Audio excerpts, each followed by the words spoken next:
Welcome back, YouTubers, to my channel of an everyday encounter of an ordinary life of an aspect. Now, I'm going to jazz it up again. That I'm going to talk about a topic that may have already been talked about, but may not have been shared too much about.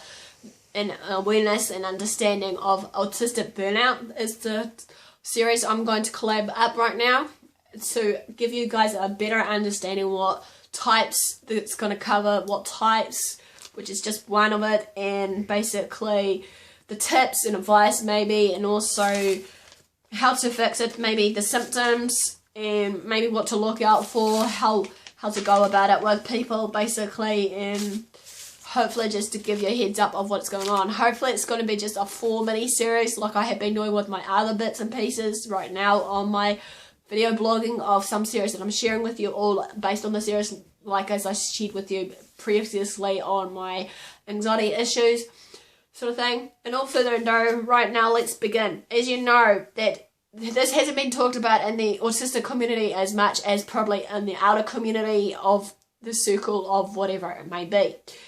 Okay, no, it's not depression or suicide, yet it's autistic burnout. As I'm saying, I'm hearing you say, what the hell are you going on about here? Define autistic burnout, Kieran, what does it mean and all that? So let's put it in picture to illustrate what there are of the different stages maybe in the different types of this autistic burnout. Okay, what it is, the autistic burnout and the types. Okay, part one. I'm actually delighted to share this topic with you all today because, as I said, all you need to do to be aware that it is can be tricky to define this, but I'll do the best I can in my ability to what I've understood it and researched it as far as I could go with this autistic burnout and all these other burnouts that comes about with this. As we know that burnouts, however, young and old, basically, as well as basically not just in the autistic community, but just people in general do burn out in one stage in their lives. You know, it's like similar to a meltdown stage. Obviously, some burnouts probably, as we know, that it pastes this in different ages and stages of life.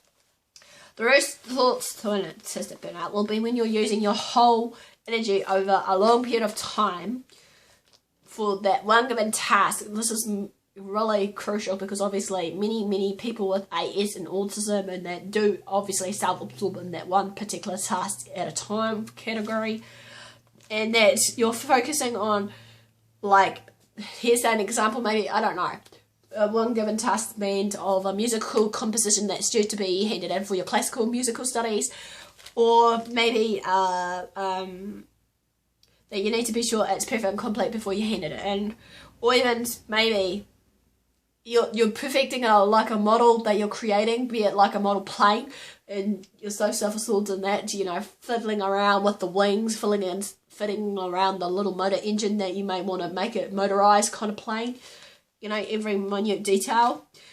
And then you put your body and your mind and under a lot of pressure while you're doing this, however, and obviously stress will become involved in this, and then all these other symptoms that I'm hoping to share later in the piece will come through, and that, you may have so many different situations that you're facing and trying to get all done before it just falls out of whack, and that you just misplace it somehow one way or another. You may, as I said, reach to a standing point of a meltdown stage, or some kind, or a burnout, or even both, which is kind of a sad reality, but it is.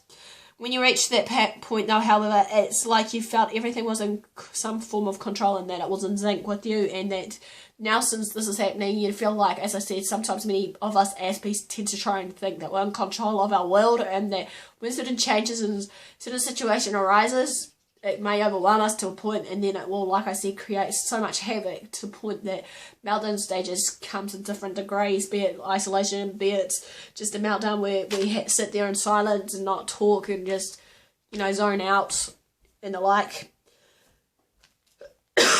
Excuse me. Your brain is also so exhausted because obviously you've got so many thought patterns going on inside your head that, 90 mile a minute thinking, what the hell is going on? And you get all these dizziness and blurriness coming on. Sometimes though, some autistics, however, may then get into a panic mode and feel more autistic sort of thing when that happens. Okay, now this is just going to be the last bit of it. The autistic burnout of fitting in.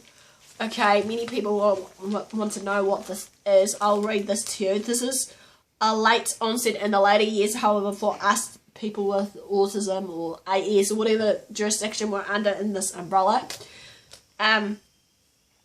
This is obviously to the point as it states, basically, of fitting in, is when us autistic people try to blend in and fit in with others around us that are different, despite that, or shall we say, normal people around us, even though many people may think that we're not normal just because, you know, we're autistic and all that, you know, trying to blend in and fit in. And this, sometimes we do to all that, we lose our functionality around us, you know, due to the efforts that we're trying to fit in and blend in. And then, like I said, with me, when I've been trying to blend in and fit in with people, it's like I'm just socialising so much, and then I get so tired and exhausted, and then it's to the point that I need to withdraw myself from people or a situation maybe that has arisen and overwhelmed me, and then I need to take time out and actually have time out for me and actually go from there. And even though many people may think I'm rude, and that, as I said before, and then that's when the problem occurs. And yeah, anyway, yeah, it can often be directly related to failing at fitting in with the NT's fake expressions of fake it till you make it syndrome. Pretty much, we need to realise that despite all that, though, when we go about it, you know, of fitting in for us autistics, we really push ourselves really harder than the normal NT people around us just to fit in and blend in. As I said before, many times before, that for us autistics, pretty much when it comes down to it, we tend to the point now, socialise, watch our surroundings, watch the people around us, like we're acting on a film or something, and we have to read a script over and over again, or a movie strip of what needs to be done and dealt with. Sometimes we may need to filter out some of those bits, thought patterns, and that, and think to ourselves what's going to, you know, happen in that day and age. But anyway, just to end this, ASD adult needs to know basic polite skills, acceptance, protection, friends that gets them and understands them no matter what the situation they're facing, you know, friends that will be open enough, empathetic and patient enough, so that when things gets down, dirty and ugly for us, that, you know, they'll stick by us through and through. As I said, many of us autistics are loyal people, will stick with you through and through, and even though some of us don't realise that we're at a vulnerable state, that basically, you know, we'll still trust those people that may have, you know, used and abused us to the point. Educational awareness and advocacy, mentorship, vocational area, and their strengths and area of what they're good at and whatnot. So that is basically part one of what is autistic burnout. Part two, as I said, hopefully coming up next, is basically the symptoms, what it looks like, and hopefully maybe after the symptoms, part three is, like I said, the tips and advice. Hopefully it's, like I said, 3 or 4 series of this. So give me a thumbs up, pretty much, guys, of what I'm doing right now, for your support, and also just a thumbs up just to let me know that I'm doing well, or just a little comment somewhere just to give me some form of, you know, encouragement here and there, so that I know what I'm doing is right, because obviously, you know, as I said so many times before, encouragement and all that is good, and positivity is the key here. So hopefully that, in all fairness, and know that what I do is a good one, because like I said, I want to create an awareness and understanding about all these different types of conditions, just not my AS. Now I'm hoping to jazz it up a bit in that channel with other conditions later on in the piece, even though I may have already. The contacts will be below, however, you know, of Twitter, Facebook of mine. So if you want to private message me on my Ask Me Answers, or either Twitter or Facebook, do so.